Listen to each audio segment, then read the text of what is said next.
ஓம் நமச்சிவாய. அமிதேஸ்வரியே நமக. நாம ஆசிரமத்துல நடந்த விஷு பண்டிகையை பத்தி தான் பார்க்க போறோம். விஷு அப்படின்னா என்னன்னா, விஸ்வங்கிற சமஸ்கிருத வேர்ட்ல இருந்து வந்துச்சு. அதுக்கு என்ன அர்த்தம்னா சமநிலைன்னு அர்த்தம். பகலும் இரவும் சமமாக இருக்கும் காலம், அதாவது சூரியன் மேஷராசிக்கு செல்லும் நாள். இந்த வருடம் ஏப்ரல் 15ஆம் தேதி ரொம்ப விமர்சையா விஷு பண்டிகை கொண்டாடப்பட்டுச்சு. ஆசிரமத்திலையும் அது ரொம்ப சிறப்பாக கொண்டாடினாங்க. கேரள மக்களை பொறுத்த வரைக்கும் அது புத்தாண்டோட தொடக்கம். நியூ இயர் மாதிரி, நமக்கெல்லாம் நியூ இயர்ங்கிற மாதிரி அவங்களுக்கு புத்தாண்டு எது அப்படின்னா இந்த விஷு பண்டிகை தான். அது விஷு பண்டிகை அன்னைக்கு என்ன பண்ணுவாங்க அங்க இருக்கவங்க அப்படின்னா என்னன்னா, கிருஷ்ணர் சிலைய வச்சு கிருஷ்ணர் சிலைக்கு முன்னாடி கண்ணாடி, பணம், பழங்கள், தங்கம், அவங்களால முடிஞ்சது எல்லாத்தையுமே வச்சு அவங்க கிருஷ்ணரை வணங்கி அவங்க என்ன பண்ணுவாங்கன்னா அன்னைக்கு நாளை தொடங்குவாங்க.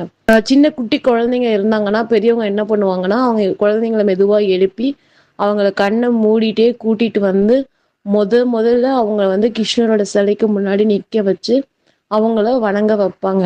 அதாவது முதல் நாள் நம்ம முதல் நிமிஷம் நம்ம நல்ல விஷயத்த பாக்குறப்ப எல்லாமே நல்லபடியா அமையுங்கிறது தான் அங்க இருக்கிற ஐதீகம். அம்மாவுடைய ஆசீர்வாத ஆசிரமத்திலையும் இந்த பண்டிகை சிறப்பா கொண்டாடிட்டு இருக்கப்ப அன்னைக்கு ஈவினிங் எல்லாரும் டான்ஸு, பாட்டு எல்லாம் பண்ணிட்டு அம்மா பேச ஆரம்பிக்கிறாங்க. விஷுக்கனி அப்படின்னா பழங்கள் அர்த்தம். கை நீட்டம் கொடுப்பாங்க எல்லாருக்கும். கை நீட்டம்னா அப்படின்னா என்னன்னா, பெரியவங்க சின்னவங்களுக்கு பணம் கொடுக்கறது, இல்ல புது ட்ரெஸ் வாங்கி கொடுக்கறது, அந்த மாதிரி விஷயம் நடக்கும். ஒருத்தவங்க வீட்டுல அண்ணன் தம்பிங்க 2 பேர் இருந்தாங்களாம். அவங்க 2 பேருக்கும் சொத்து சம்பந்தமா மனஸ்தாபம் பேசுறதையே விட்டுட்டாங்களாம். அந்த வருடம் விஷு பண்டிகை வந்துதான்.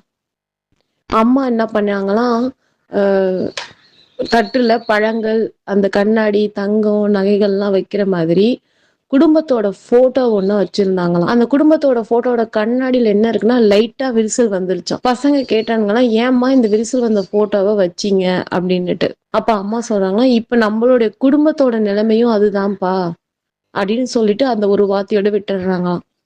அதுக்கப்புறம் அந்த 2 சகோதரர்களும் நம்மளுடைய தவறை உணர்ந்து 2 பேரும் அன்னைக்கு சகஜமா பேசி பழைய மாதிரி இருக்க ஆரம்பிச்சுட்டாங்களாம். நம்ம எந்த ஒரு விஷயத்தையும் பண்ண ஆரம்பிக்கிறதுக்கு முன்னாடி நம்ம இந்த மாதிரி எல்லாரும் குடும்பமா உட்காந்து நல்ல விஷயங்களை பேசி நல்லவைகளை பார்த்து நம்ம இது பண்ணணும்.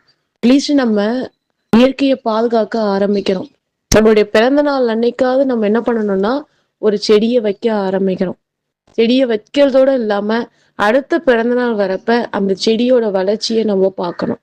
தினமும் நம்ம தண்ணி ஊற்றணும், அதோட பேசணும், அதோட வளர்ச்சியை நம்ம பாதுகாக்கணும். அந்த மாதிரி ஒவ்வொரு வருடமும் கேரளா மக்கள் கிருஷ்ணருடைய படத்தை வைத்து பழங்கள், தங்கம், கண்ணாடி அனைத்தையும் வைத்தும் வழிபடுவதுதான் வழக்கம். இதுல இருந்து நமக்கு என்ன தெரியுது அப்படின்னா, மற்றவர்களுக்கு கொடுப்பதுதான் உண்மையான சந்தோஷம். ஓம் நமச்சிவாய. அமிதேஸ்வரியே நமக.